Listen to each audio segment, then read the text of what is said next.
ꯐꯤल्ꯝ ꯑꯁꯤꯗ ꯉꯥꯡꯅꯔꯤꯕ ꯋꯥꯍꯩ ꯋꯥꯇꯥ ꯂꯣꯟꯗꯥ ꯄꯨꯗꯥꯁꯤꯡ ꯑꯁꯤ ꯍꯧꯖꯤꯛꯀꯤ ꯃꯤꯔꯣꯜꯅ ꯇꯥꯕꯗ ꯂꯥꯏꯅ ꯂꯧꯁꯤꯟꯕ ꯉꯝꯅꯕꯒꯤꯗꯃꯛ ꯑꯔꯥꯏꯕ ꯂꯣꯟꯗꯥꯗ ꯁꯦꯝꯖꯕꯅꯤ꯫ ꯃꯁꯤꯒꯤꯗꯃꯛ ꯌꯦꯡꯕꯤꯔꯤꯕ ꯑꯈꯪ ꯑꯍꯩꯁꯤꯡꯅ ꯉꯥꯛꯄꯤꯅꯕ ꯅꯣꯜꯂꯨꯛꯆꯔꯤ꯫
이부더욱 당신 꿰레라 마기 랑론 마탕 사나락보니 랑온 따룩디 호크레도 샹 따레추고 랑온 수호레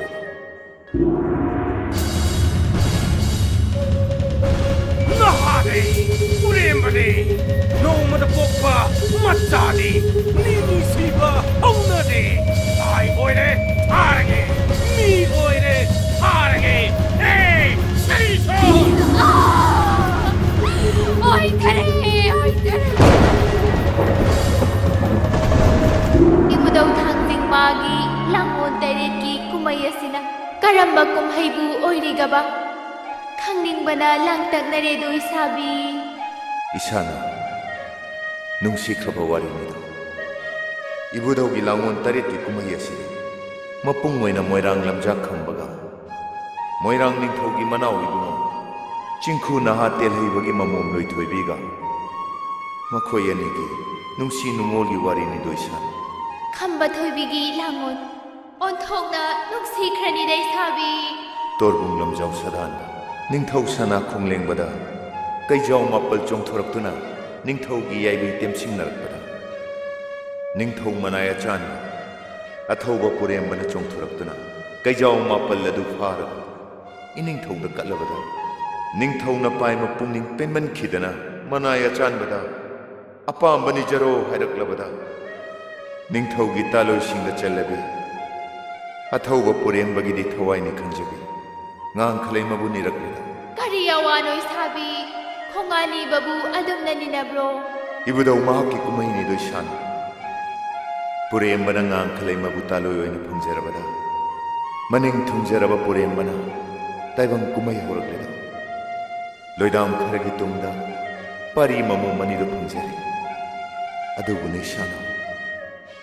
nongdam bagi nongdam khol anthok nasukan khre makha tabi sabi taningbana khoirangli laloi taret ke tonba chawba magi abi kalu takta kayen suja thobu thonglenga purembaga yanakhiba yawa tungina purembado chingu phangkhong pai khamnung shawa tankhida angang nawa oiba khamba khamnu machil mopadi moirang dalamja kege da sara oida nongchup chingsang lakpa kabui salang mai bagi masai kolda saidang duna lelakpa kumja singbum yamlakti khamba khamnu sathong lakpa matam oirakle do shan ibudau thamjingi langun kuma yengsi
Panthau Salang Ningthausu Maroi Manau Sing Puraga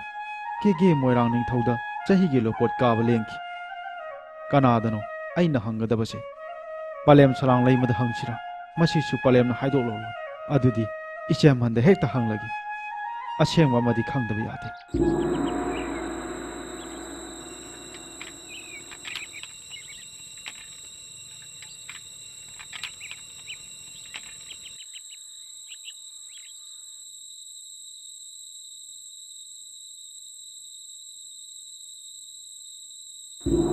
Laksaida Tara Changan Charaga Pamlo Ngaluge Kanduna Ichemaki Yathang Lauduna Lakpabu Shamal Lemana Bachinduna Mathau Tauge Ningdana Aibu Uraga Karina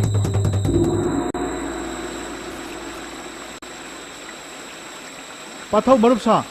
Kari Singoi Narmi Bano Mapa mama masa khang daba kige lamja sara amai maram da wari saram bani da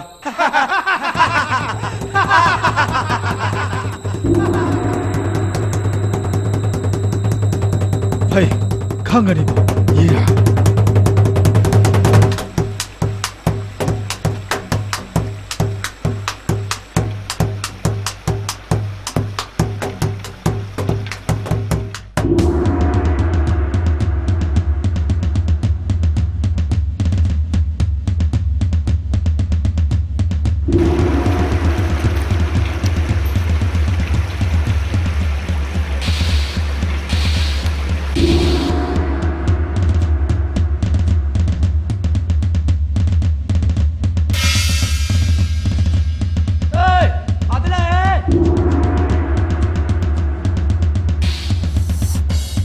Mama pa masa khangdaba kege labla sara amabu akhoi salangni thonu yoise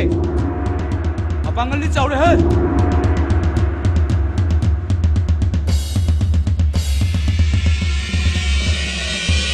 pakhang kai tu di phare ne adu maron ni thokte he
Ichem gi bungo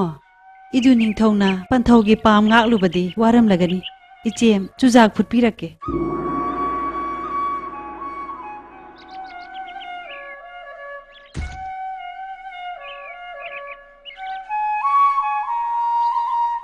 ꯏꯆꯦꯝꯒꯤ ꯏꯕꯨꯡꯉꯣ ꯅꯪꯒꯤ ꯁꯃꯨ ꯍꯛꯆꯥꯡꯗ ꯎꯐꯨꯜ ꯋꯥꯏꯐꯨꯜ ꯇꯩꯕꯕꯨ ꯀꯅꯥꯒ ꯈꯟꯅ ꯆꯩꯅꯔꯨꯕꯒꯦ ꯏꯆꯦꯝ ꯍꯟ ꯌꯋꯥ ꯐꯤꯒꯩ ꯁꯦꯡꯕꯤꯌꯨ ꯑꯩꯈꯣꯏꯕꯨ ꯄꯣꯛꯄ ꯄꯂꯦꯝ ꯄꯟꯊꯧ ꯀꯅꯥꯅꯣ ꯂꯝꯂꯦꯟ ꯀꯩꯗ ꯂꯩꯕꯒꯦ ꯃꯆꯤꯜ ꯃꯔꯩ ꯍꯦꯟꯕ ꯂꯣꯏꯕꯤ ꯆꯥ ꯀꯅꯥꯅ ꯆꯤꯟꯒꯣꯏꯅꯕ ꯌꯥꯋꯥꯅꯣ 이두 ꯅꯤꯡꯊꯧ ꯑꯩꯈꯣꯏ ꯑꯅꯤꯕꯨ ꯌꯣꯛꯄꯤ ꯊꯥꯛꯄꯤꯔꯤꯕ ꯄꯂꯦꯝ ꯄꯟꯊꯧ ꯑꯅꯤꯁꯦ ꯏꯆꯤꯜ ꯏꯄꯥꯕꯨ ꯍꯦꯛ ꯄꯣꯛꯄꯅꯤ ꯏꯆꯦꯝꯅ ꯌꯋꯥ ꯆꯤꯡꯒꯣꯏ ꯁꯦꯡꯗ꯭ꯔꯕꯗꯤ ꯉꯁꯤ ꯀꯣꯔꯧꯗꯒꯤ ꯅꯧꯄꯥꯗꯤ ꯇꯔꯥ ꯆꯥꯛ ꯆꯥꯖꯔꯣꯏ ꯂꯥꯏꯖ ꯏꯁꯤꯡ ꯊꯛꯆꯔꯣꯏ ꯌꯥꯕꯤ ꯊꯋꯥꯏ ꯃꯥꯡꯂꯕꯁꯨ ꯃꯗꯨ ꯃꯉꯥꯏ ꯏꯆꯦꯝꯒꯤ ꯏꯕꯨꯡꯉꯣ ꯅꯨꯡꯁꯤꯕ 이칠 이빠부 ꯄꯣꯛꯄ ꯄꯂꯦꯝ ꯄꯟꯊꯧ ꯑꯅꯤꯗꯤ ꯌꯥꯝꯖꯦꯝ ꯃꯩꯔꯥ ꯃꯨꯠꯇꯨꯅ ꯈꯣꯔꯧ ꯅꯣꯡꯒꯥꯈ꯭ꯔꯦꯗꯣ ꯍꯧꯖꯤꯛ 이칠 이빠부 ꯌꯣꯛꯄꯤ ꯊꯥꯛꯄꯤꯔꯤꯕ ꯃꯆꯥꯒꯨꯝꯅ ꯂꯨꯅ ꯆꯥꯅ ꯇꯧꯕꯤꯔꯤꯕ ꯄꯟꯊꯧ ꯁꯂꯥꯡ ꯅꯤꯡꯊꯧꯁꯦ ꯄꯟꯊꯧ ꯏꯄꯥꯒꯤ ꯃꯔꯨꯞꯅꯤ ꯑꯩꯈꯣꯏꯕꯨ ꯄꯣꯛꯄ ꯄꯟꯊꯧꯅ ꯈꯝꯅꯨꯡ ꯁꯋꯥ ꯇꯥꯂꯝꯗꯥꯏꯗ 이칠 이빠부 ꯄꯟꯊꯧ ꯁꯂꯥꯡ ꯅꯤꯡꯊꯧꯗ ꯁꯤꯟꯅꯔꯝꯕꯅꯤ 이두 ꯅꯤꯡꯊꯧ ꯑꯍꯜ ꯑꯅꯤ ꯑꯁꯦ 이칠 ꯏꯄꯥꯒꯤꯗꯤ ꯄꯂꯦꯝ ꯄꯟꯊꯧꯅꯤ ꯃꯩꯇꯥꯅ ꯋꯥꯈꯩꯈ꯭ꯔꯕꯁꯨ ꯃꯈꯣꯏ ꯑꯅꯤꯒꯤ ꯂꯃꯟꯗꯤ ꯁꯤꯡꯉꯝꯂꯔꯣꯏꯗꯣ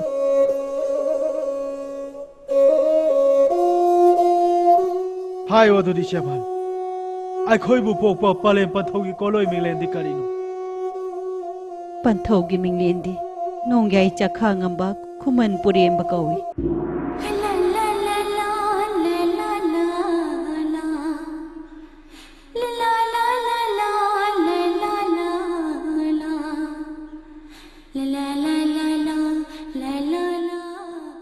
ꯅꯤꯡꯊꯧ ꯃꯆꯥ ꯑꯉꯝꯕ ꯃꯄꯨꯒꯤ ꯌꯦꯊꯥꯡ ꯑꯣꯏꯕꯅ ꯀꯦꯒꯤ ꯀꯪꯂꯥ ꯀꯥꯕꯗ ꯗꯣꯂꯥꯏ ꯐꯩꯅ ꯇꯣꯡꯕ ꯑꯀꯨꯝꯕꯗ ꯌꯥꯡꯒꯣꯏ ꯁꯒꯣꯜ ꯇꯣꯡꯕ ꯃꯅꯥꯏ ꯃꯁꯜꯅ ꯌꯦꯠꯀ ꯑꯣꯏꯒ ꯊꯧꯒꯜ ꯇꯧꯕ ꯅꯤꯡꯊꯧ ꯃꯅꯥ ꯂꯧ ꯐꯪꯗꯨꯅ ꯀꯦꯒꯦꯗ ꯃꯅꯤꯡ ꯃꯈꯥ ꯇꯝꯅ ꯄꯥꯜꯂꯝꯃꯤꯕꯅꯤꯗꯣ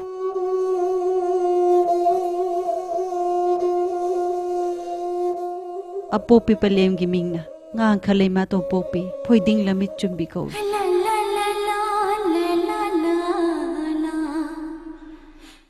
ꯑꯄꯣꯛꯄ ꯄꯂꯦꯝ ꯄꯟꯊꯧꯅ ꯊꯟꯕꯤꯔꯝꯕ ꯂꯧꯔꯤ ꯌꯨꯝꯐꯝ ꯀꯥ ꯃꯥꯄꯜꯒꯤ ꯌꯨꯝꯖꯥꯎ ꯀꯦꯒꯦ ꯆꯦꯡꯒꯩ ꯄꯥꯠꯇ ꯂꯩꯔꯤ 이칠 ꯏꯄꯥꯒꯤ ꯑꯋꯥꯠꯄ ꯀꯔꯤꯁꯨ ꯂꯩꯇꯦ ꯅꯍꯥꯛꯀꯤ ꯄꯥꯡꯒꯜ ꯁꯔꯦ ꯐꯥꯗ꯭ꯔꯤ ꯈꯟꯗꯨꯅ ꯏꯆꯦꯝꯅ ꯄꯟꯊꯧ ꯁꯂꯥꯡ ꯅꯤꯡꯊꯧꯒꯤ ꯁꯪꯒꯥꯏꯗ ꯁꯩꯗꯥꯡꯗꯨꯅ ꯂꯩꯔꯤꯕꯅꯤ ꯄꯣꯛꯇꯕ ꯄꯂꯦꯝ ꯄꯟꯊꯧꯅ ꯅꯥꯎ ꯅꯥꯎꯀꯣꯟꯗꯨꯅ ꯁꯩꯗꯥꯡꯗꯨꯅ ꯄꯨꯟꯁꯤ ꯂꯦꯟꯒꯗꯕꯒꯤ ꯁꯔꯨꯛꯄꯨꯗꯤ ꯋꯥꯔꯕꯁꯨ ꯋꯥꯅ ꯆꯔꯥ ꯅꯥꯃꯗ ꯆꯥꯔꯕꯁꯨ ꯄꯂꯦꯝ ꯄꯟꯊꯧꯅ ꯊꯝꯕꯤꯔꯝꯕ 이칠 ꯏꯄꯥꯒꯤ ꯑꯁꯦꯡꯕ ꯄꯣꯛꯅꯐꯝ ꯌꯨꯝ ꯑꯗꯨꯗ ꯈꯨꯌꯥꯠꯇꯨꯁꯤꯅ ꯂꯩꯔꯨꯁꯤꯕ ꯏꯆꯦꯝꯍꯟ ꯃꯗꯨꯁꯨ ꯍꯦꯛ ꯌꯥꯕ ꯅꯠꯇꯦꯗꯣ 이두 ꯅꯤꯡꯊꯧ ꯄꯂꯦꯝ ꯄꯟꯊꯧꯒꯤ ꯑꯌꯥꯕ ꯑꯃꯇꯪ ꯂꯧꯈꯤꯁꯤ ꯆꯠꯂꯣ ꯅꯊꯧ ꯄꯥꯡꯊꯣꯛꯆꯔꯨꯔꯣ ꯏꯆꯦꯝꯁꯨ ꯅꯨꯃꯤꯗꯥꯡꯒꯤ ꯆꯔꯥ ꯂꯥꯡꯂꯨꯈꯤꯒꯦ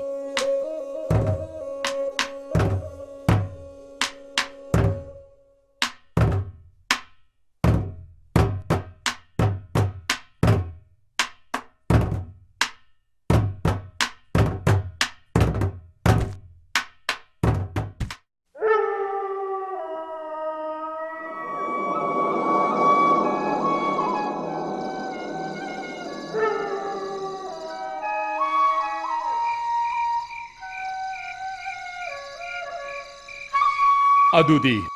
ꯅꯄꯥꯔꯤ ꯅꯃꯣꯝ ꯑꯅꯤꯕꯨ ꯑꯗꯨꯛ ꯅꯥꯛꯇ ꯀꯧꯔꯛꯎ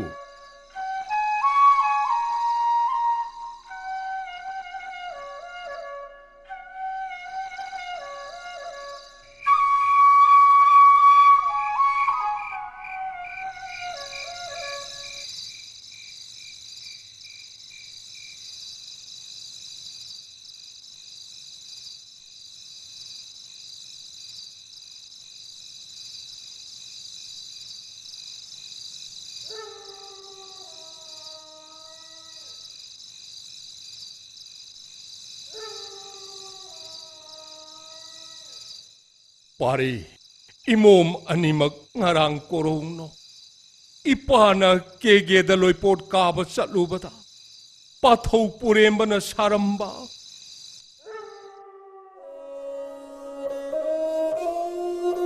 ꯀꯥ ꯃꯥꯄꯜ ꯁꯥꯡꯕ ꯌꯨꯝꯖꯥꯎ ꯍꯧꯖꯤꯛ ꯐꯥꯎꯕ ꯍꯦꯛ ꯀꯥꯏꯗꯅ ꯂꯩꯔꯝꯕꯗꯨ ꯎꯕ ꯏꯄꯥꯗꯤ ꯄꯥꯏ ꯃꯅꯨꯡꯗ ꯄꯪꯀꯞ ꯍꯦꯛ ꯀꯞꯂꯨꯕꯦ 이두 닝통나 빵갈 살에 파라버니나 이몽디 빠이마농다 찍나루가누 Pantaw.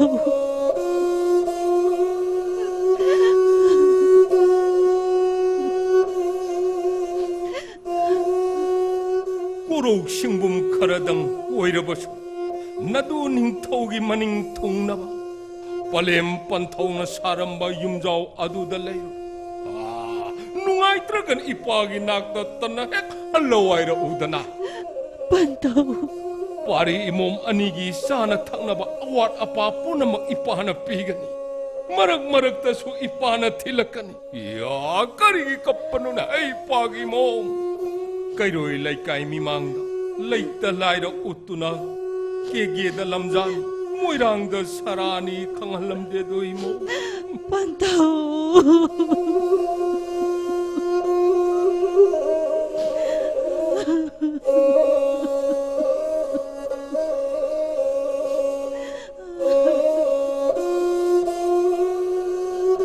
Ipagi mom.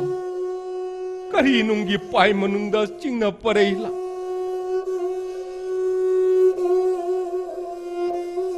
Puro apabayeng laga kege moirang tamna ipana tindigani na ipagi mo.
Pangal sere phadi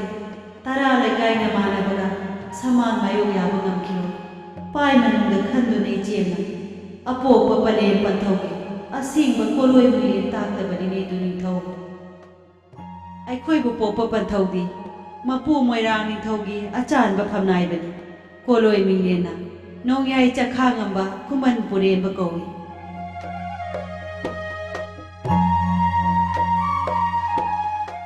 iduning thau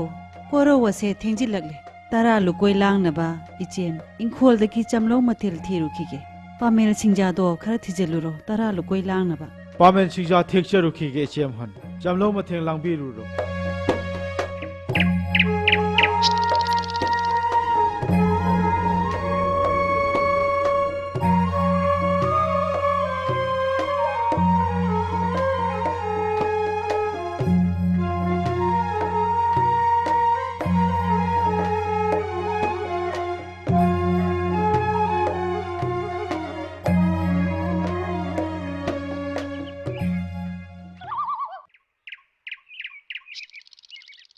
ichemgi bungo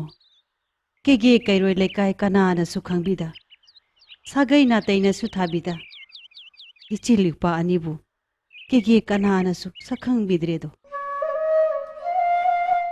panthau salang na pirakpa phau pan mairen acha thak punamak loisin khredo loidam kaya lan khre nong hei kum onsilakle ichemna lamden loktak pa ta kum khringai lemle nga bu pha ba chakringai Kharai thongan wang malal hei deko hiduning thau Palem sakpi chem hal Palem panthau animak chena bana Palem ge chenglok saktam uja hodrabana duni thauni Ima sana yupi thakpilali ba chem han naku Ima kauda matik chai khanjai do no pana ताइबंग मिरोन खंगलक्त्रिङाइदगी ngasi फावबदा इचेम नहाना नौपाबु योकपदा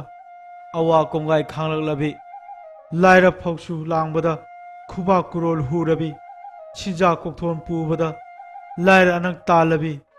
कैरोय लेकाय लान तारे छिंलांगबदी चही कुमजा फारेदो नौपागी पांगन चावनब खनबदा इकाय की वांगमा लालबी इचेम नहाकी लमनबु करम मतमदा सिंगबा ngamgdagi खल्लुबदा नौपादी वाखल अमुनरे ngасidi नौपागी शामा पांगन चावरे इचेमगी महुत सिंगदुना केगे इना केरा खुनबा वाता पादब कयागी मनाक्तगी तरे सिंगजलुरगा इचेमबु अमुक योक्चरगे नौपाना पाय मनुंगदा लेपचरे नौपागी अनिंगबा असिमतंगदी पलेम सकपी इचेमना थुंगनबियुबा इचेमगी बुंगो केगे मोइरांग लेबागदा कोंथोंग अनि सुना लांद्रिबा तारा लेकाय नमानबगा सखंग माइखंग नद्रिबा नोंयाय नाहाकु करमना कैरोय लेकाय नमानबगा सिलंगबा चटकदौरिबनो केगे लेबाग असिदा लमजा नंगबु नुंसीबसु यारमगनी ताथीबसु लेरमगनी कलक इंगथीबसु लाकनी इचेमगी बुंगो करिगी ngai ngamdribano इचिलिपागेसु मतम लाखिनी पलेम सकपी इचेम हल पोकपदगी ngasi फावबदा वाजरलबी कैरोय लेकाय लान चत्तुना नीबदा फंगलकपा अदुना योक्तुना चावरकपा नौपानी ngасidi इचेंगि नफमदा पामजबा सिमतंगदी चरै फिगाव साना याजगे इदु निंगथौ इचेमना केगे कैथेन काबदा थांजौ अमा लेबिराओ मधुना सिंग चंजगी इचेमना सिंग अदु योंबिरगा मधुदगी फंगलकपा ममन्ना चियंग वालगा पुक थन्ना चामिनसी इचेमगी बुंगो इदु निंगथौ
इचेमगी बुंगो नंगना केगे पनबा लाना सिलंगदुना इचेमगी तेंग पांगलेदो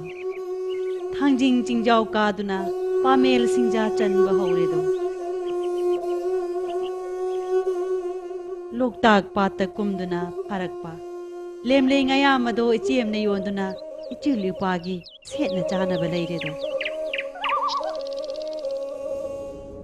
इदु निंगथौ सेटपना निंग थुंगद्रबसु चाबदी नबुक थन्ना चावको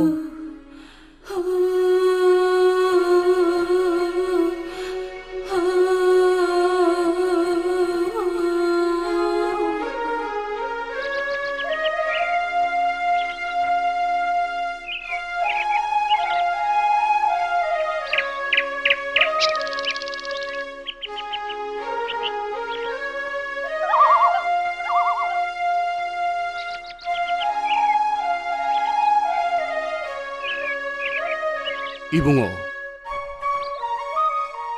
नहाकपु केगे कनागी मचादो करी लेकायदा लेबनो कोलोय मिंगलेन करी कौबगे इयाम्बा केगे लमजा मसानी इमिंगना लाइरब कौजे खुंथक्ता लेजबनी ऐसु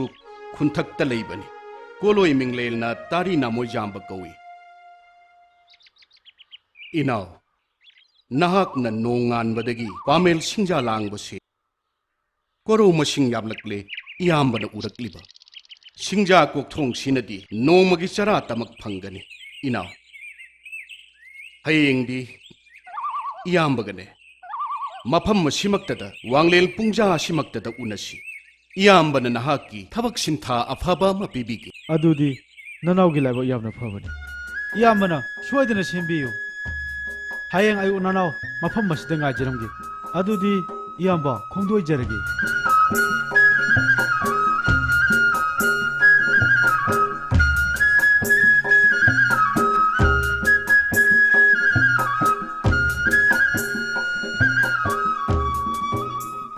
ꯀꯌꯥꯗ ꯃꯄꯥꯡꯒꯜ ꯀꯟꯈ꯭ꯔꯕ ꯁꯨꯡ ꯐꯤꯔꯥꯜ ꯆꯥꯈ꯭ꯔꯕ ꯃꯤꯑꯣꯏ ꯃꯤꯇꯧ ꯐꯖꯈ꯭ꯔꯕ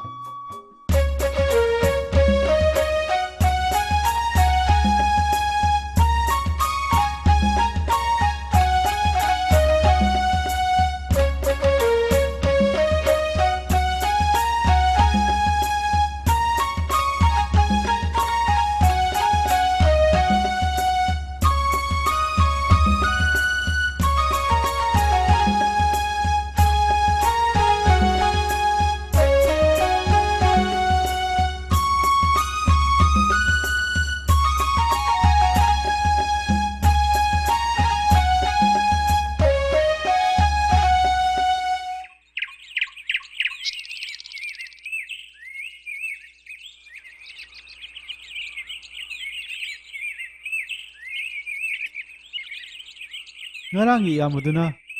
ꯑꯩꯉꯣꯟꯗ ꯍꯥꯏꯔꯝꯂꯤꯕ ꯋꯥꯐꯝꯗꯨꯕꯨ ꯑꯩꯕꯨ ꯂꯛꯅꯔꯤꯕ ꯖꯥꯠꯂꯥ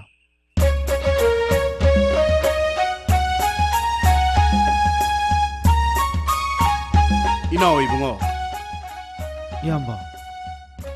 ꯏꯌꯥꯝꯕꯅ ꯄꯤꯒꯗꯕ ꯁꯤꯟꯊꯥꯗꯤ ꯑꯇꯩ ꯅꯠꯇꯦ ꯃꯐꯝ ꯑꯁꯤꯗꯒꯤ ꯑꯋꯥꯡ ꯄꯥꯡꯅ ꯆꯠꯈ꯭ꯔꯒ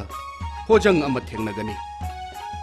ꯃꯁꯟꯇꯅ ꯁꯪꯒꯣꯜ ꯊꯟꯅ ꯂꯩꯕ ꯏꯅꯥꯛ ꯈꯨꯟꯕꯒꯤ ꯆꯥꯎꯔꯕ ꯐꯖꯔꯕ ꯌꯨꯝꯖꯥꯎ ꯑꯃꯁꯨ ꯎꯒꯅꯤ ꯃꯗꯨꯗ ꯆꯪꯂꯒ ꯃꯥꯒꯤ ꯁꯟ ꯁꯦꯜꯂꯨꯁꯨ ꯃꯥꯒꯤ ꯁꯟꯕꯨ ꯁꯦꯜꯂꯕꯗꯤ ꯅꯍꯥꯛ ꯅꯨꯃꯤꯠ ꯈꯨꯗꯤꯡꯒꯤ ꯆꯦꯡꯀꯣꯛ ꯑꯍꯨꯝ ꯐꯪꯒꯅꯤ ꯏꯌꯥꯝꯕꯅ ꯅꯪꯒꯤꯗꯃꯛ ꯉꯥꯡꯅꯗꯨꯅ ꯊꯝꯂꯕꯅꯤ ꯆꯠꯂꯣ ꯍꯧꯖꯤꯛꯃꯛ ꯆꯠꯇꯨꯅ ꯃꯥꯒꯤ ꯁꯟ ꯁꯦꯜꯂꯨ ꯁꯟ ꯁꯦꯟꯕ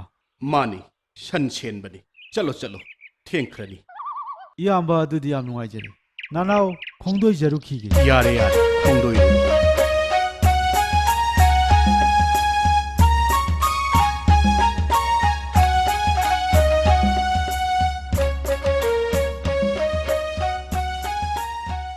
ꯍꯦ ꯕꯨꯙꯧ ꯊꯥꯡꯖꯤꯡ ꯏꯅꯥꯎꯁꯤꯕꯨ ꯀꯨꯕꯤꯌꯨꯀꯣ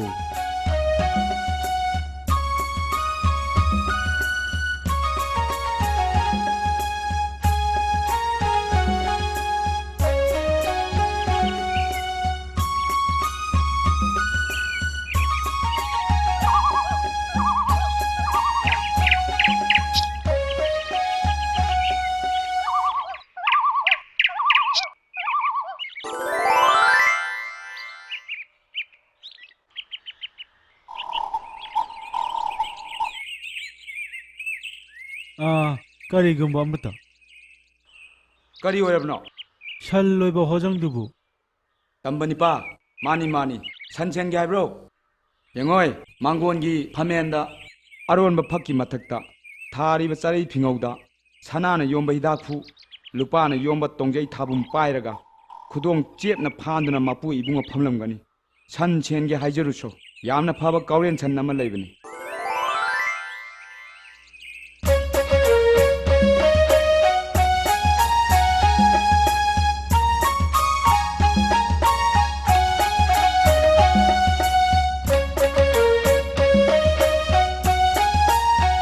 चलो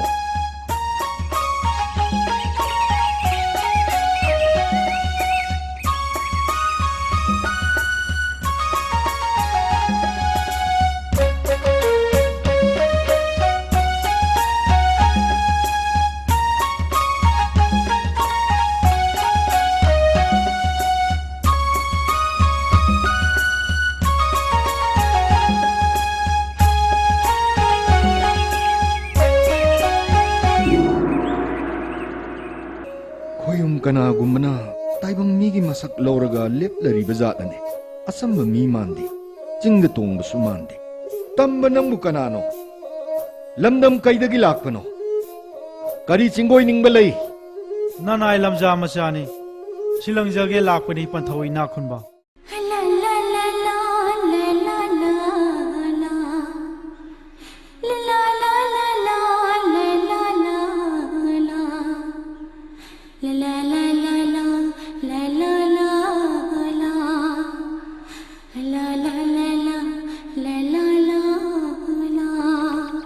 तंबा करी सिंथानो नंग पामी बसे ngasi korong numita nanai da sintha amata dipinabiu san chelu senjage laiba pu tau tau jage तंबा नंगबु के कनागी मचानो ने लमदम कैद लैबनो कोलोई मिंगलेन न करी कौबगे panthau man bai bungo ke lamja oibana palem panthau gi koloi khangjadi nanai gi koloi di lairaba kawi moirang khundon da leibani इमोम सेनो मोइरांग मसा सिन लेपली बसी फनदी मकुई रे है पंथौ famdrabasu yare panthau man ba तंबा लाओ चंगो फमुरा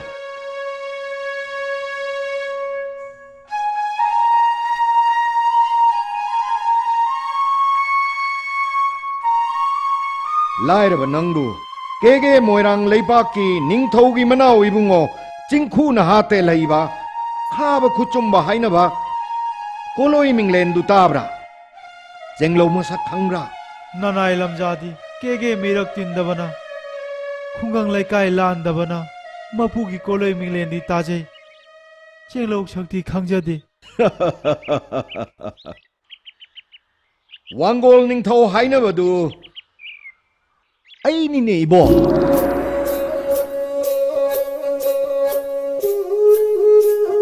yo labada kambiu la labada ngapiu pu pang suna naw kondabana lamjana wahi karan chankhiba mapu na ngapiu हौगलो लाइरबा खंगदुना तौबनी नंगी नराल लेते नहाक ऐगी संगोल the फाजिनुना थमलीबा अंगावब काउरेल असि सेनबा ngंगदरा mapu gi thaujan phangjarabadi nanai lamja ngamjagani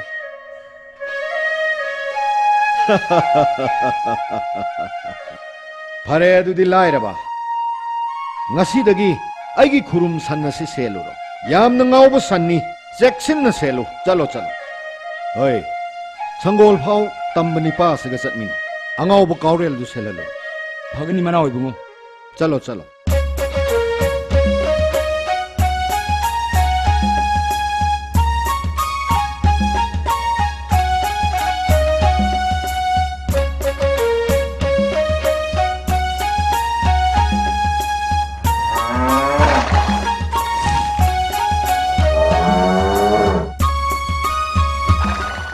इनाओ Ibungo section सेलो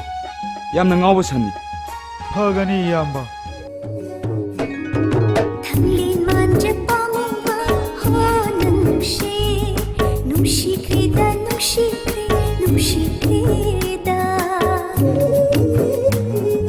Thamlin manja pamuwa ho nungshi krida umthok na su nungshi krida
मनाओ इबुंगोगी काउरेन सनबु छेलेबु नुपा सिबु काना ओरिगबा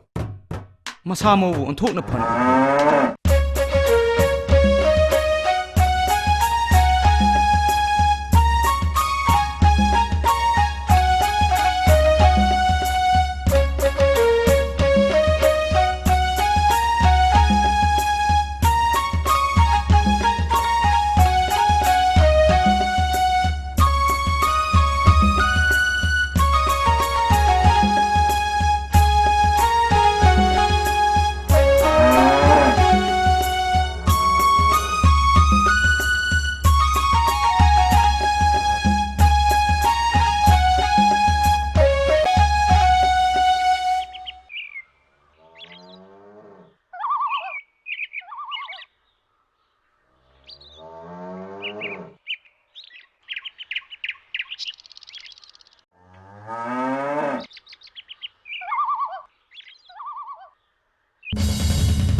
ꯑꯝꯇ ꯉꯥꯏꯈꯣ ꯍꯣꯏ ꯏꯕꯣ ꯀꯩꯗꯧꯔꯦ ꯃꯄꯨ ꯏꯕꯨꯡꯉꯣ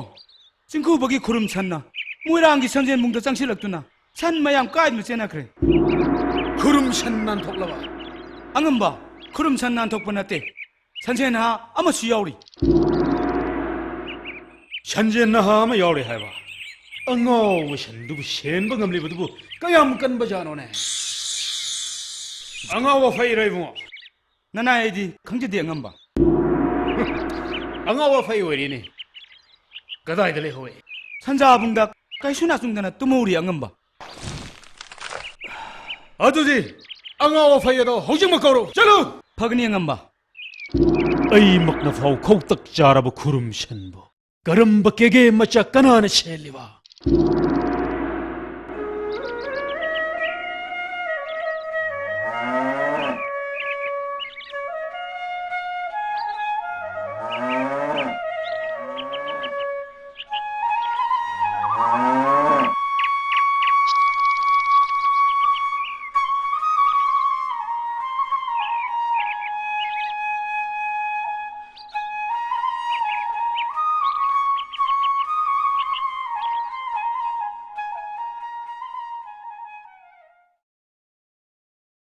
ꯍꯣꯏ ꯇꯝꯕ ꯅꯨꯄꯥ ꯍꯣꯏ ꯅꯪꯕꯨꯅꯤꯅꯦ ꯀꯧꯔꯤꯕꯁꯦ ꯇꯝꯕ ꯅꯨꯄꯥ ꯅꯪꯕꯨ ꯑꯉꯣꯝ ꯅꯣꯡꯃꯥꯟ ꯀꯣꯡꯌꯥꯟꯕꯅ ꯑꯃꯨꯛꯇ ꯂꯥꯎ ꯍꯥꯏꯔꯛꯏ ꯑꯩꯗꯤ ꯃꯤꯅ ꯀꯧꯕ ꯆꯠꯇꯦ ꯋꯥꯔꯤ ꯁꯥꯟꯅꯅꯤꯡꯕ ꯂꯩꯔꯕꯗꯤ ꯂꯥꯛꯑꯣ ꯍꯥꯏꯌꯨ ꯑꯦ ꯃꯁꯤꯗꯤ ꯑꯉꯛꯄ ꯅꯨꯄꯥꯅꯤ ꯐꯩ ꯐꯩ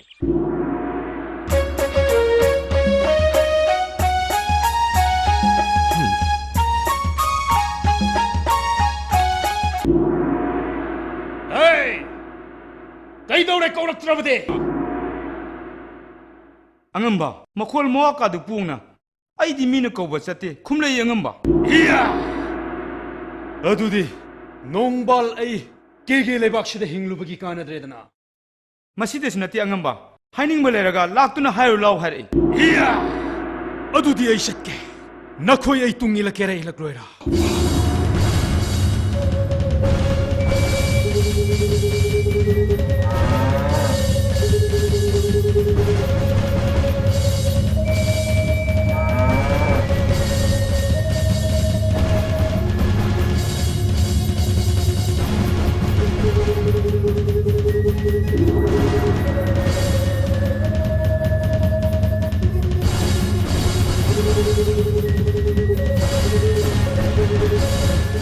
ꯑꯥꯗ ꯂꯩꯔꯦ ꯑꯉꯝꯕ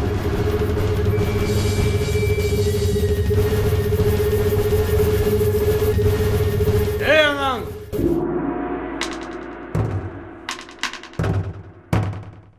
ꯁꯤꯗ ꯂꯥꯛꯑꯣ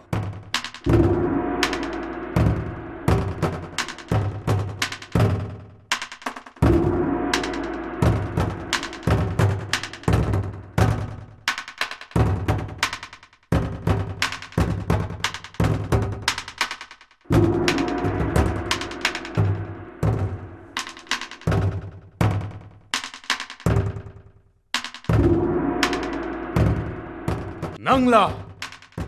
ꯃꯅꯥꯎ ꯏꯕꯨꯡꯉꯣꯒꯤ ꯁꯟ ꯁꯦꯜꯂꯤ ꯍꯥꯏꯕꯗꯣ ꯀꯩꯗꯧꯔꯦ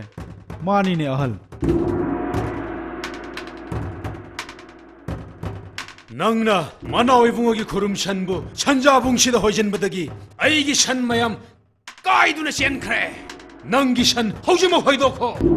ꯑꯩꯒꯤ ꯁꯟꯒ ꯅꯪꯒꯤ ꯁꯟꯒ ꯇꯤꯟꯅꯕ ꯌꯥꯗ꯭ꯔꯕꯗꯤ ꯅꯪꯒꯤꯗꯣ ꯍꯣꯏꯗꯣꯛꯀꯣ ꯑꯉꯥꯡ ꯅꯪ ꯅꯆꯤꯟ ꯅꯌꯥ ꯌꯥꯡꯃꯜꯂꯦ ꯊꯛꯈꯥ ꯅꯥꯏꯕ ꯇꯝꯃꯣ ꯅꯪꯒꯤ ꯋꯥꯒꯤ ꯄꯥꯎꯈꯨꯝ ꯄꯤꯕꯅꯤ ꯃꯁꯤꯒꯤ ꯑꯉꯥꯡꯁꯤ ꯃꯇꯝ ꯆꯥꯅ ꯋꯥꯔꯛ ꯋꯥꯇꯦꯝ ꯍꯧꯗ꯭ꯔꯕꯗꯤ ꯈꯨꯗꯣꯡꯊꯤꯕ ꯅꯪꯕ ꯌꯥꯏ ꯑꯃꯨꯛꯇꯪ ꯍꯪꯗꯨꯅ ꯌꯦꯡꯒꯦ ꯑꯩꯒ ꯃꯨꯛꯅꯥ ꯁꯥꯟꯅꯕ ꯉꯝꯕ꯭ꯔꯥ ꯍꯥꯏꯅ ꯑꯉꯥꯡ ꯅꯪꯕꯨ ꯃꯨꯛꯅꯥ ꯁꯥꯟꯅꯕ ꯍꯩꯕ꯭ꯔꯥꯅꯦ ꯑꯩꯗꯤ ꯏꯌꯥꯝꯕꯅꯕꯨ ꯄꯥꯝꯂꯕꯗꯤ ꯍꯦꯛꯇ ꯌꯥꯏ ꯑꯉꯥꯡ ꯅꯐꯤ ꯁꯦꯝꯃꯨ ꯃꯨꯛꯅꯥ ꯇꯝꯕꯤꯒꯦ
ꯃꯅꯥꯎ ꯏꯕꯨꯡꯉꯣ ꯁꯪꯒꯣꯟꯗ ꯁꯟ ꯄꯨꯟꯁꯤꯟꯖꯔꯦ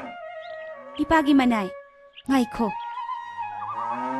ꯂꯩꯇ ꯂꯥꯏꯔ ꯆꯩꯅꯥꯕꯨ ꯈꯪꯃꯟꯗꯨꯅ ꯏꯀꯥꯏ ꯏꯀꯤ ꯋꯥꯡꯃꯂꯥꯅ ꯁꯤꯂꯥꯡꯕ ꯂꯥꯛꯂꯤꯕ ꯃꯤꯗꯕꯨ ꯐꯠꯇꯕ ꯆꯦꯡ ꯄꯤꯕ ꯍꯧꯅꯗꯦ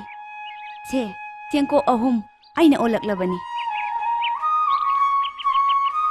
ꯃꯄꯨ ꯏꯕꯨꯡꯉꯣ ꯅꯅꯥꯏꯕꯨ ꯆꯦꯡꯀꯣꯛ 3 ꯂꯥꯏꯔꯕ ꯂꯧꯔꯣꯁꯦ ꯅꯪꯒꯤ ꯆꯦꯡꯀꯣꯛ 3ꯅꯤ ꯅꯪꯅ ꯁꯟ ꯁꯦꯜꯂꯨꯕꯒꯤ ꯑꯋꯥꯃꯟꯅꯤꯀꯣ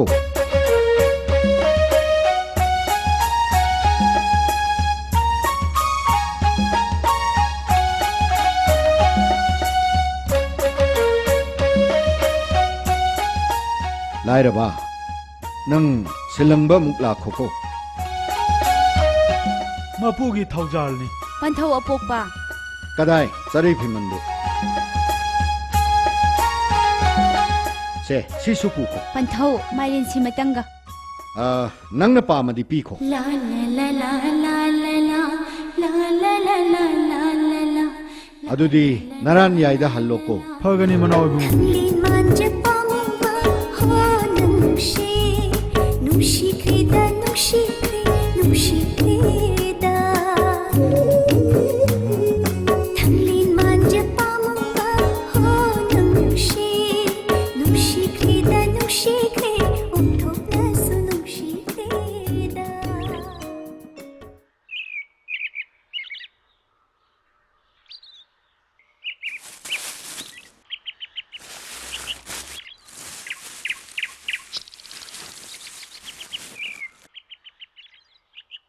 ꯏꯆꯦꯝꯍꯜ ꯅꯧꯄꯥ ꯌꯧꯖꯔꯛꯂꯤ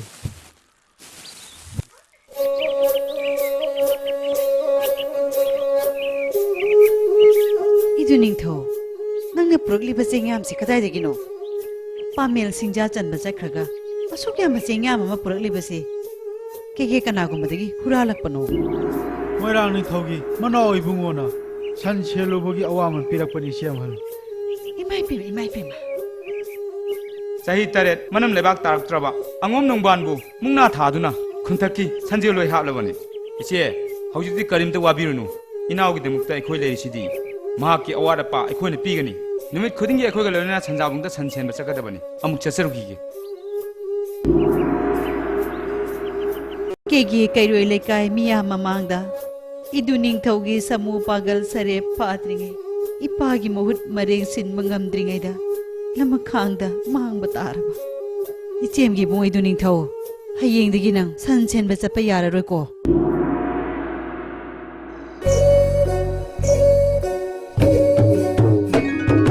ꯊꯝꯂꯤꯟ ꯃꯥꯟꯖ ꯄꯥꯝꯕ ꯍꯣ ꯅꯨꯡꯁꯤ ꯅꯨꯡꯁꯤꯈ꯭ꯔꯦꯗ ꯅꯨꯡꯁꯤꯈ꯭ꯔꯦ ꯅꯨꯡꯁꯤꯈ꯭ꯔꯦꯗ ꯊꯝꯂꯤꯟ ꯃꯥꯟꯖ ꯄꯥꯝꯕ ꯍꯣ ꯅꯨꯡꯁꯤ ꯅꯨꯡꯁꯤꯈ꯭ꯔꯦꯗ ꯅꯨꯡꯁꯤꯈ꯭ꯔꯦ ꯑꯣꯟꯊꯣꯛꯅꯁꯨ ꯅꯨꯡꯁꯤꯈ꯭ꯔꯦꯗ ꯑꯅꯧꯕ ꯅꯨꯡꯁꯤꯕꯤ ꯑꯣ ꯅꯪꯁꯦ ꯄꯥꯝꯃꯨꯈ꯭ꯔꯦꯗ ꯄꯥꯝꯃꯨꯈ꯭ꯔꯦꯗ ꯑꯅꯧꯕ ꯅꯨꯡꯁꯤꯕꯤ ꯑꯣ ꯅꯪꯁꯦ ꯄꯥꯝꯃꯨꯈ꯭ꯔꯦꯗ ꯑꯣꯟꯊꯣꯛꯅꯁꯨ ꯄꯥꯝꯃꯨꯈ꯭ꯔꯦꯗ ꯊꯃꯣꯏ ꯑꯅꯤ ꯑꯃꯠꯇ ꯑꯣꯏ ꯄꯥꯝꯃꯨ ꯅꯨꯡꯁꯤ ꯋꯥꯏꯊꯣꯡꯂꯅꯤꯗ ꯑꯣ ꯋꯥꯏꯊꯣꯡꯂꯅꯤꯗ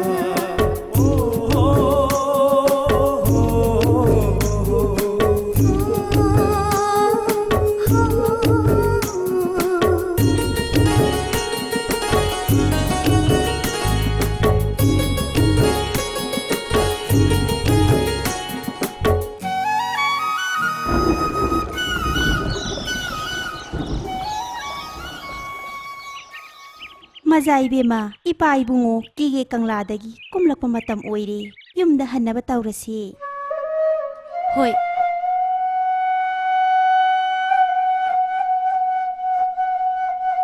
ꯆꯠꯂꯁꯤ